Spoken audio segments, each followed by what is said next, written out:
So చాలామంది students వచ్చేసరికి comments పెడతా ఉన్నారు. ఏంటంటే ఇప్పుడు జేఎన్టీహెచ్ 2122 బీటెక్ ఎగ్జామ్స్ వచ్చేసరికి 20 నుంచి ఉన్నాయి. అలాగే 4142 24th నుంచి స్టార్ట్ అవుతాయి అంటున్నారు. మాకేమో ఈ 2122 ఈ 4142లో కొన్ని సబ్జెక్ట్స్ ఉన్నాయండి. 4th ఇయర్లో ఉన్న వాళ్ళకు సెకండ్ ఇయర్ సబ్జెక్ట్స్ ఉంటాయి కదా.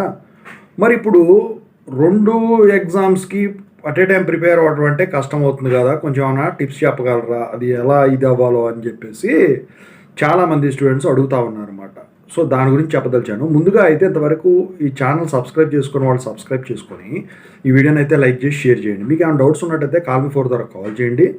ఇక Telugu engineering education Telegram YouTube channel ఖచ్చితంగా సబ్స్క్రైబ్ చేసుకోండి. జేఎన్టీ యూనివర్సిటీ అప్డేట్స్ ఛానల్ కూడా. ఇక టాపిక్లోకి వెళితే ప్లేలిస్ట్లు కూడా ఉన్నాయి చూసుకోండి.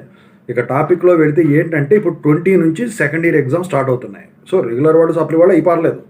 ఇక 4142తో పాటు ఈ 2122 ఉన్న వాళ్ళకి ఏంటంటే ఇప్పుడు మీరు 42 మీద సబ్జెక్టులు కనుక 3 సబ్జెక్టులు ఉంటాయి కదా. సో అది ఈ సెకండ్ ఇయర్ కనుక క్లాష్ అయినట్టయితే మీకు ఒక పద్ధతి ఉంది. 41 సెకండ్ ఇయరు ఇంకా ఏదైనా పక్కన ఉన్నట్టయితే దానికి ఒక పద్ధతి ఉంది. ఇక్కడ ఏంటంటే మీరు గమనించాల్సిన విషయం, ఇప్పుడు 2122 ఎగ్జామ్స్ ఇప్పుడు అయిపోతే మళ్ళీ ఎప్పుడు జరుగుతాయి, మళ్ళీ ఏ డిసెంబర్లోనో జరుగుతాయి. డిసెంబర్ అవుద్దో లేకపోతే నవంబర్ అవుతుందో అకాడమిక్ క్యాలెండర్ రిలీజ్ అయినట్టు తెలుస్తుంది. జనవరి అవ్వచ్చు లేకపోతే, ఓకేనా. సో అప్పటి వరకు వెయిట్ చేయాలి. అదే 41 వచ్చేసరికి అనుకోండి, సో 41 ఇప్పుడు థర్డ్ ఇయర్ ఎగ్జామ్స్ అయిపోయే క్లాసులు స్టార్ట్ అవుతాయి కాబట్టి నాకు తెలిసి అది జనవరి ఫిబ్రవరి 2026లోనే అవుతుంది. కానీ 42 అనుకోండి, ఇప్పుడు 42 కనుక పోయింది అనుకోండి సబ్జెక్ట్, మళ్ళీ వెంటనే అడ్వాన్స్ అప్లై ఉంటుంది. అయితే మీరు 42 మీద తక్కువ కాన్సన్ట్రేట్ చేసి 2122 41 మీద ఎక్కువ కాన్సన్ట్రేట్ చేసినట్టయితే ఈ సబ్జెక్టులు అయిపోతాయి. 42లో కనుక సబ్జెక్ట్ కనుక పోయినట్టయితే పాస్ అయితే నో ప్రాబ్లం. శ్రమ అనేది 42 మీద తగ్గించుకోండి, 41 2122 మీద పెట్టుకోండి. పెట్టుకున్న తర్వాత ఇవి అవజేసుకున్నారనుకోండి, మళ్ళీ సంవత్సరం మళ్ళీ నెక్స్ట్ జనవరి వరకు ఫిబ్రవరి వరకు వెయిట్ చేయాల్సి పని. ఎందుకంటే ఎగ్జామ్ జరిగేది ఒక నెల జనవరిలో అయితే రిజల్ట్స్ వచ్చేది మార్చి ఏప్రిల్ అవుతాయి. మళ్ళీ 1 year ఆల్మోస్ట్ 1 year అయిపోతుంది.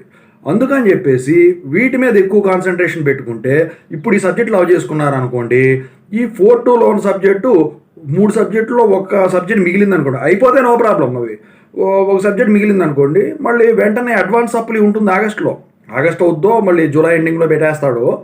అప్పుడు రాసుకోవచ్చు. మన సంవత్సరం వెయిట్ చేయాల్సిన పని ఉండదు అన్నమాట.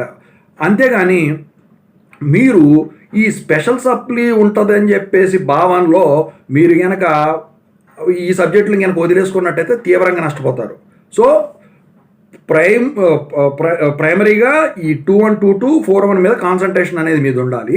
42 మీద కొంచెం తగ్గాలి. అలా అని చెప్పి 3 సబ్జెక్టులు వదిలిపెట్టమని నేను చెప్పను. ఏదన్నా ఒకటి కొంచెం లైట్ తీసుకోండి, ఓకేనా. ఇక 5 యూనిట్లు చదివేది 3.5 యూనిట్లు చదవడం చేయండి. ఇది మాత్రం పర్ఫెక్ట్గా ప్రిపేర్ అయిపోండి. ఆల్ ఇన్ వన్లే చదవండి, పాత క్వశ్చన్ పేపర్లే డౌన్లోడ్ చేసుకోండి, ఇక యూనిట్ల పరంగా అన్నీ చదవండి, ఏదైనా చేసుకోండి, మీ ఇష్టం, నేను కాదన్ను. కాకపోతే ఈ పద్ధతిలో మాత్రం మీరు కాన్సన్ట్రేట్ చేయాల్సింది మాత్రం ఇది ఇలా ఉంటుందన్నమాట. ఇది ఇంతకు మించి వేరే ఆల్టర్నేటివ్ అనేది సొల్యూషన్ అనేది ఎవరికి ఉండదు.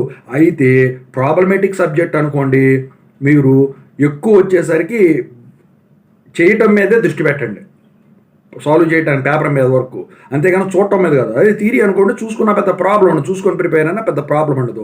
అయితే 2122 41 వరకేమో ఒక 4.5 యూనిట్లు చదువుకుంటే గట్టి కాన్సన్ట్రేట్ చేసి దానికి సరిపోతుంది. 42 మాత్రం నేను చెప్పాను కదా, ఈ పద్ధతిలో వెళ్ళండి. 3 వదిలేసి అనుకోండి ఇది అయిపోతారు. అయితే అడ్వాన్స్ అప్లై ఉంటుంది, ప్రాబ్లం ఏమి ఉండదు, మీరు భయపడే పనిలా. ఇదనమాట ఓవరాల్గా.